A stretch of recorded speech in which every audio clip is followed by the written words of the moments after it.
Hello, this is Kate, the Miku fan here. I just wanted to do an updated video to talk about what's been happening.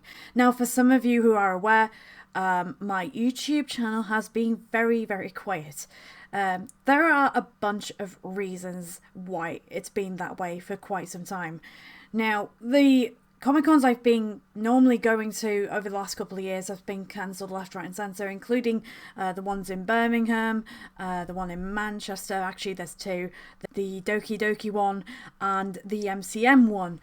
And there's also SunnyCon that's been cancelled last year. It's been cancelled this year as well. Now, I'm not going to lie, I found the whole news of SunnyCon cancelling this year a little bit disappointing. But then again, SunnyCon really didn't have much of a choice because, again, we're in uncertain times. And I think it was the right call for them to actually cancel this year because, this year could go either way. We could either have people who are not infected with the coronavirus, or we could have people who will be infected with coronavirus. So it could go either way. So I think SunnyCon made the right choice to actually cancel this year. So yeah, that's probably why I won't make a video on SunnyCon this year. And also, I can't stress this enough, this isn't really SunnyCon's fault necessarily. In fact, it is nobody's fault if they cancel a Comic-Con such as MCM. It's nobody's fault. I mean, the pandemic can be unpredictable. Nobody knows where it's going to go. Nobody seems to know what's going to happen. So they're just playing it safe. Just don't go and attack them on social media and go, why did you do this? Oh, why did you cancel this? Just don't do that, guys. It's not cool.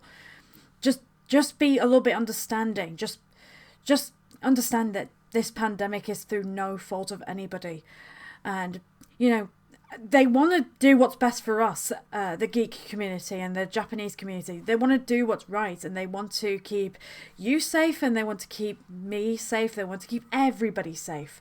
So again, I can't stress this enough. Just don't go and attack them because this is something they cannot control. This is something they've never seen for a very long time. So as you can imagine, there haven't been a lot of Comic-Cons and I've been very quiet because of that. Again, I am not pointing any fingers, and again, I understand that the Comic-Cons have been cancelled beyond people's control. But just remember that these guys, these people who have been so wonderful, including SunnyCon, they have done what they can to keep people safe. The other reason I've been so quiet on YouTube is that I've been studying now. I've studied maths and English for about... For English GCSE, I studied for about half a year now, and for maths, it's about 2 years. So I've got a maths qualification level 1, so I'm moving up to maths qualification level 2 this year. So I've been doing maths for 2 years. For English GCSE, it's just half a year, and so basically I've been studying for those. I have been doing mock exams. The reason why I am taking maths and English is because I want to do a coding course in the future. I've always loved coding especially since the lockdown. I've always wanted to understand how computers work and I've wanted to understand how coding works.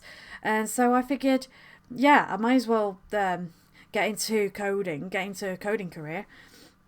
I've always been fascinated with how computers work, so I was like, why not? Let's do coding. So I went on the 5-day coding challenge via Coding Institute. Basically what you would do is that you're given 5 challenges within the span of 5 days, and by the end of it you would normally get a qualification. And it was really, I would have to say, it's really fun to actually try out. It was really educational to learn about a bit of JavaScript and the HTML and the CSS. It was really fascinating to learn about those types of things. And after that, there's a bit of a weird story behind this. Well, actually, what happened was I actually achieved the course and I was literally one of the fewest people to get accepted onto their full-time course. But the downside was that when I looked into it, the actual cost of the online course anyway, was £6,500. And I was like, I'm sorry, I can't do that because I'm a poor peasant. I was like, there's no way I could afford a course, especially if it's online. And also, when you come down to it, I thought this makes no sense. Why on earth would I need to pay a £6,500 for a course that's going to be online anyway? I know that it can be temperamental with online, because there will be times when the Wi-Fi will cut off, or there'll be times when there's technical difficulties. So I was like, well, there's kind of no point doing those stuff online. And so what ended up happening was that I was like, sorry guys, I really can't do this. Thank you for the offer, but I really don't think I can do this course. So with the help of somebody else, I figured, you know what, let's look for other courses via universities, because I think it's much preferable to have somebody sitting next to you, or even somebody looking over your shoulder and making sure that you're okay with stuff. Because as much as I like this type of thing where it's where you could talk online, it's not the same thing as having a person literally sit next to you and go, I think you did this wrong, and I think you got that line of coding wrong.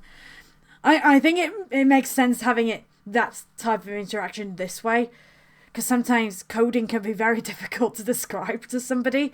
So I think it makes sense not to do an online course. It makes pretty much sense to go to university. Because again, there will be times when it's very difficult to describe coding. Especially if it's done via Zoom. Sometimes with Zoom, it never always works. There will be times when you can't share screen with somebody else, and there will be times when if somebody can share screen, it gets frozen, and it's like, no! Why? Why Zoom? Why? The end result would be either a flood of tears, or the fact that there's a broken laptop across the room as somebody actually threw it.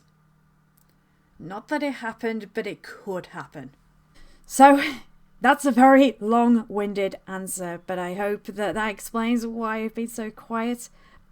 So, I'm just going to have to say I am so sorry for being so quiet on YouTube. Hopefully, later on this year, or even next year, things will get better, Comic-Cons will be back up and running.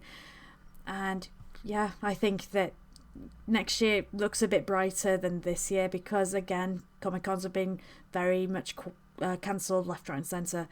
Well, I know that the Birmingham one in November is up and running, but then again, that could change.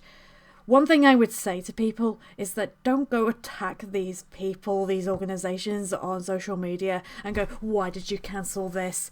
Because honestly, this pandemic is way beyond people's control, and they just want to keep everybody safe. So, yeah. Okay, so that's it. If you want to support me, please do by subscribing. If you want to add a comment down below, please do. And thank you so much. Keep safe, and I shall see you next time.